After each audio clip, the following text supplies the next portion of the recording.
గుండె బరువెక్కింది అనే ప్రోగ్రాంకి స్వాగతం. ఈరోజు చెప్పబోతున్నాను. నేను ముందరికి వెళ్ళకుండా చేస్తున్నారు ఆ విశేషాల గురించి నేను ఇప్పుడు మాట్లాడబోతున్నాను. ఒక వ్యక్తి మాత్రం పదే పదే ఇబ్బంది పెడుతూ ఉన్నాడు. ఒకప్పుడు వేరే విషయంలో నాకు ఇబ్బంది పెట్టడం జరిగింది. రీసెంట్గానే ఫోన్ చేశారు, మళ్ళీ ఇబ్బంది పెట్టడానికి చూశారు. నేను క్లియర్గా చెప్పలేకపోతున్నా కొన్ని కారణాల వల్ల. తప్పకుండా ఒకరోజు ఇలానే ఇబ్బంది పెడితే పేరుతో సగా తీసి మాట్లాడతాను. ఎలాంటి భయము ఉండదు. వాళ్ళని తిట్టింది లేదు, వాళ్ళని పొగిడాను, కానీ ఆ వ్యక్తి మాత్రం నన్ను ఇబ్బంది పెడుతూనే ఉన్నారు. ఎక్కడ పడితే అక్కడ ఉండి బెదిరియడం కాదు, షాప్ కాడికి వచ్చి మాట్లాడండి. ఎంతమంది వస్తారో రండి, చూసుకుందాం. ఎలాంటి భయము లేదు. నేను మంచిగా మాట్లాడుతున్నాను, మీరు మాత్రం పదే పదే ఇబ్బంది పెడుతున్నారు. అదే వేరే వాళ్ళకైతే సత్కారం, నాకు మాత్రం ఇలాంటి ఇబ్బందులు. సన్మానం చేయాల్సింది పోయి ఇప్పుడు నాకే రివర్స్గా తిట్లు పడుతున్నాయి. నేను ఏం పాపం చేశా? దీనివల్ల ఇలాంటి ఇబ్బందులు వస్తున్నాయని నాకు తెలిసిన మనిషి ఇబ్బంది పెట్టాడు మైండ్ వాష్ చేయడానికి. ఒకేసారి మాట మీద మాట అని వాడిని ఎలాగైనా యూట్యూబ్ చేయకుండా చెయ్యాలని చూశారు. నిన్న తెలిసిన మనిషే ఇన్ని ఇబ్బందులు పడుతున్నాడు, కొద్దిగా హెల్త్ కూడా సమంగా లేదు అని ఇట్లా గుర్తుపెట్టుకొని అనడం జరిగింది. ఏమన్నాడంటే, అడుక్క తింటున్నామా రోడ్ల పైన, సబ్స్క్రైబ్ చేయండి, షాప్ నడవట్లేదని ఇట్లా చెప్తున్నావు అని. నువ్వేమన్నా రిపోర్టర్వే అంటే, రిపోర్టర్ అంటేనే మాట్లాడాలా? ఇప్పుడు నేను ఏదైనా మాట్లాడాలి, యూట్యూబ్ ఇట్లా తీస్తే కూడా సమస్య అయిపోయింది. ఏం చేయాలి? అదే మన సబ్స్క్రైబ్ చేయండి అంటే అడగనిక పోతా నేను. నాకు ఎవరు వాళ్ళంతకు వాళ్ళు చేయట్లేదు. వేరే వాళ్ళకి కొద్దిగా ఈజీగా అవుతుంది సబ్స్క్రైబ్, నేను అడగాల్సి వస్తుంది. ఇలా నన్ను అడుక్క తింటున్నావు, అడుక్క తినేతలతో రాజుతో తిరుగుతున్నావు, అదని అడుక్క తినేతోడు ఎక్కడ పడితే ఎక్కడ తిరుగుతాడు, నీకు ఏమైనా రోగాలు వస్తాయి అలా మాట్లాడడం జరిగింది. ఇంకా నీ ముందర నీ పక్కలు తిరిగేతోళ్ళు ఇట్లా వ్యక్తులు, అడుక్క తినేతోళ్ళు, నువ్వు అది ఇది ఏమో మాట్లాడడం జరిగింది. చాలా బాధ అయింది, గుండె బరువు ఎక్కిందని చెప్పుకోవచ్చు. కొద్దిగా నిన్న చాలా బాధపడ్డాను, మానసికంగా దెబ్బతీశారు. అది ఎవరు రోడ్డు పైన పోయేతోళ్ళు అంటే ఏమనుకోకుంటే, కానీ మనకు తెలిసిన మనిషి ఈరోజు ఇట్లా అంటే ఎంత బాధ అవుతుంది. మనము బాగుపడితే ఓర్చలేరు, మనము ఒక ఫెయిల్యూర్ అయితే ఓర్చలేరు అన్నట్టు అయిపోయింది. ఎలాగైతే ఏదైనా మనం సాధించకపోతే తిట్టడం జరుగుతుందో, అలానే మనం బాగుపడితే ఆ కుళ్ళుకి తట్టుకోలేక తిడతారు. ఇప్పుడు అట్లా సక్సెస్ అయినా కష్టమే, ఇట్లా బాగుపడకపోయినా కష్టమే. నేను రెండో ఆప్షన్ చూసుకున్నా, కొద్దిగా కష్టం అది. సక్సెస్ కావడం అంటే మామూలు విషయం కాదు, చాలా ఇబ్బందులు ఉంటాయి, మీకు తెలుసు. అలానే నేను కూడా ఇబ్బందులు పడుతున్నాను. మళ్ళీ చూద్దాం. ఇప్పుడు మార్కెట్లో అంతో ఇంతో పేరుంది. ఇన్స్టాగ్రామ్లో 5,000 మంది ఫాలోవర్స్ వచ్చారు, యూట్యూబ్లో 3,800 మంది సబ్స్క్రైబ్ చేశారు. దాంట్లో కొంతమంది వాళ్ళంతకే వాళ్ళే సబ్స్క్రైబ్ చేశారు. వాళ్ళకి ఏం సమాధానం చెప్పాలి? రేపు వచ్చి అడుగుతారు ఎందుకు ఆపేసావని. వాళ్ళకి ఏం సమాధానం చెప్పాలి? నేను ఎలాంటి తప్పు చేయట్లేదు, ఎవరిని మోసం చేయట్లేదు, ఎవరిని కుళ్ళు కుతంత్రాలు చేసి ఇబ్బంది పెడతామని చూడలేదు. దాదాపుగా అన్ని నిజాలే మాట్లాడడానికి ప్రయత్నించాను. అదే ఇప్పుడు మనం ఊర్లో చూసుకుంటే చిన్న పిల్లల్ని అడిగినా చెప్తారు, రాజకీయం చేసేటోళ్ళు అయితేనేమి, వేరే వాళ్ళు అయితేనేమి, మొత్తం ఏం జరుగుతుంది, మొత్తం మోసాలు కుళ్ళు కుతంత్రాలే ఉన్నాయని చెప్తారు. అలాంటిది నేను న్యాయపరంగా నిజాయితీగా పోవడం జరుగుతుంది. ఇది నేనేం తప్పు చేయట్లేదు కాబట్టి నేను ఇలానే ముందరికి వస్తాను. ఎన్ని ఇబ్బందులు వచ్చినా ఇలానే రోజు రోజుకి ఆ ఇబ్బందులని ఎలా దాటుకొని రావాలని మొత్తం సిద్ధమయ్యి వస్తాను. ఇప్పుడు ఈ ఇబ్బంది వచ్చింది, రేపు రాకుండా చూస్తా.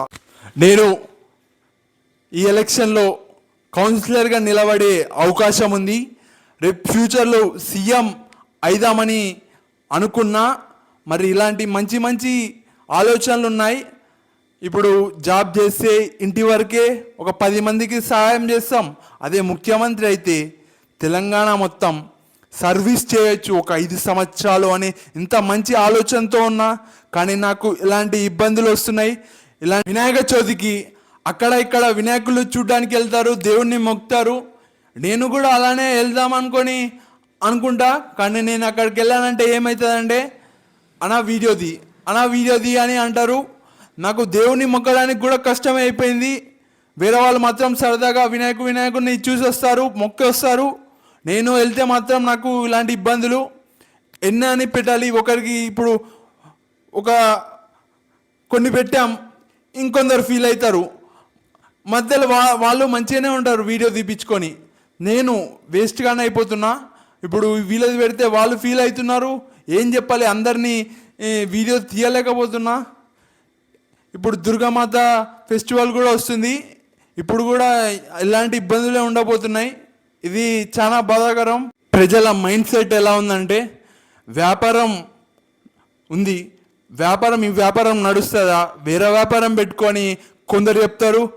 కొందరు వచ్చేసి వ్యాపారం ఏమీ లేవు, పోయి జాబ్ చేయమని కొందరు చెప్తారు. కొందరు వచ్చేసి జాబ్ ఏం లేదు, వ్యాపారం చేస్తేనే మనకు మంచిది, కొద్దిగా లాభం అనేది వస్తుంది. ఇంకొందరు వచ్చేసి నడుస్తుందా వ్యాపారం.